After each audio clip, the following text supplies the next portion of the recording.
सब कुछ बदल सकता है सिर्फ थोड़े से पलों में।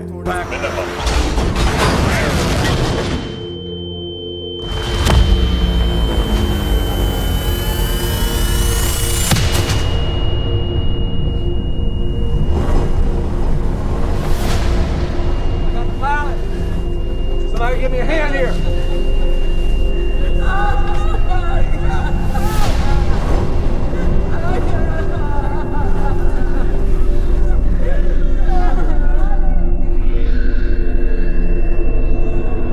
अभी जो ये लोग इंस्टाग्राम पे वीडियो बना रहे हैं ना, उन लोगों ने सपनों में भी नहीं सोचा होगा कि ये वीडियो उनकी आखिरी वीडियो होगी।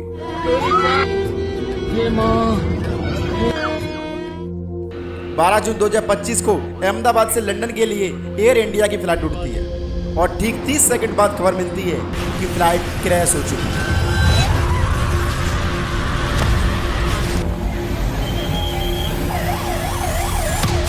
और जहाँ पर ये फ्लाइट क्रैश हुई है वहाँ पर एक मेडिकल कॉलेज भी था और उस कॉलेज में भी बहुत सारे बच्चे मारे गए। तो आखिर हम जानते हैं कि ऐसा हुआ तो हुआ क्यों?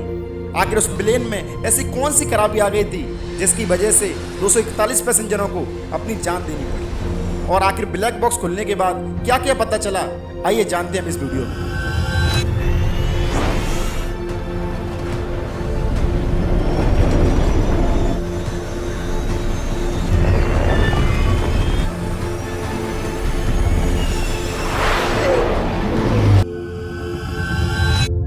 दोस्तों आपको पता होगा कि अहमदाबाद में जो प्लेन क्रैश हुआ है उसमें सबसे बड़ी गलती एयर इंडिया वालों की थी, क्योंकि जब उन्हें पता था कि हमारा प्लेन उड़ने के काबिल नहीं है तो फिर उसे उड़ाया ही क्यों गया था। इससे पहले जब ये प्लेन उड़ के आया था तब उसके कैप्टन ने कहा था कि प्लेन में कुछ ना कुछ खराबी तो है, प्लेन ठीक से थ्रस्ट नहीं दे रहा है, और उनकी इस बात पर किसी ने विश्वास नहीं किया। जब कई सारे यात्री प्लेन में बैठे हुए थे तब उन्होंने कंप्लेन की थी कि एसी ठीक से काम नहीं कर रही हैं और कई सारे स्विच काम नहीं कर रहे हैं, लेकिन किसी एयर इंडिया वालों ने कोई जवाब नहीं दिया।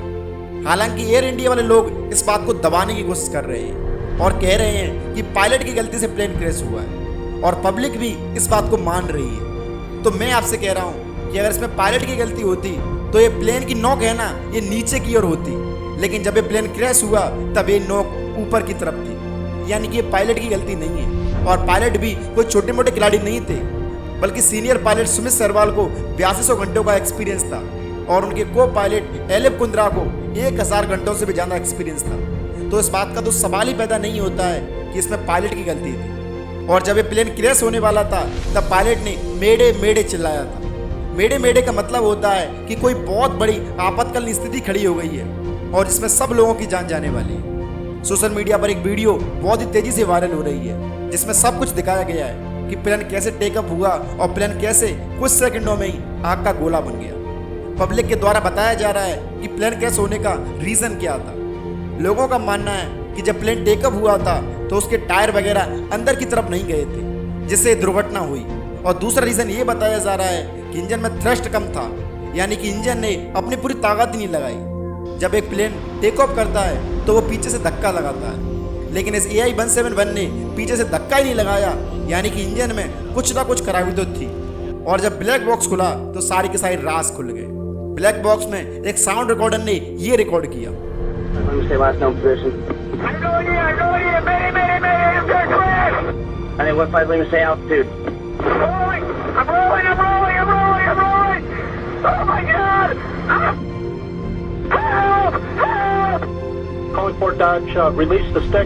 दोस्तों ब्लैक बॉक्स जब खुला तो उसमें साफ साफ बताया गया है कि प्लेन को थ्रस्ट नहीं मिल रहा था, और पायलट भी बार बार बोल रहे थे कि थ्रस्ट नहीं मिल रहा, थ्रस्ट नहीं मिल रहा है, और ये बोलते बोलते वो इस दुनिया को छोड़ के चले गए। लेकिन सबसे बड़ी बेहुदा हरकत यहाँ पर न्यूज़ चैनल वालों ने की है। वो दिखा रहे हैं कि कैसे गीता जलने से बच गई।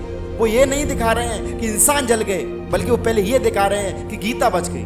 अरे इन बातों का क्या मतलब जब इंसान ही नहीं रहे? तो गीता को भले ही जल जाने दो, लेकिन इंसानों को तो बचाओ, क्योंकि जब इंसान ही नहीं रहेंगे तो उस गीता को कौन पढ़ेगा? दोस्तों इस वीडियो को आज चैनल तक फैलाओ और बताओ एयर इंडिया वालों को कि क्या इतनी सस्ती जान है हिंदुस्तानी लोगों की। और उस फ्लाइट में जो एक शख्स बच गया उसका नाम है विश्वास कुमार, और वो कह रहे थे कि मैं प्लेन से कूद गया था, इसलिए मैंने अपनी जान बचा ली। और वो भी ऐसी सीट पर बैठे हुए थे जिस सीट को हमेशा के लिए अनलक्की माना जाता है। तो आज से लक्की अनलक्की इन सब चीज़ों को छोड़ो, क्योंकि ऐसा कुछ नहीं होता है। लकी अनलकी होना ये सब बकवास बातें हैं, इस चीज़ का कोई भी महत्व नहीं होता है। वरना जिस अनलक की सीट पर वो बैठा था तो सिर्फ वही मरना चाहिए था ना। सब लोग तो लकी सीट पर बैठे हुए थे ना, लेकिन उन्हें छोड़कर सब मर गए। यानी अनलकी लकी कुछ नहीं होता है, सब कुछ कर्मों पर निर्भर करता है। और आप भगवान से प्रार्थना कीजिए कि ऐसा आज के बाद कभी हो ना, क्योंकि ऐसी चीज़ होने से देश में बहुत बड़ा फर्क पड़ता है। तो दोस्त, जय हिंद, जय भारत।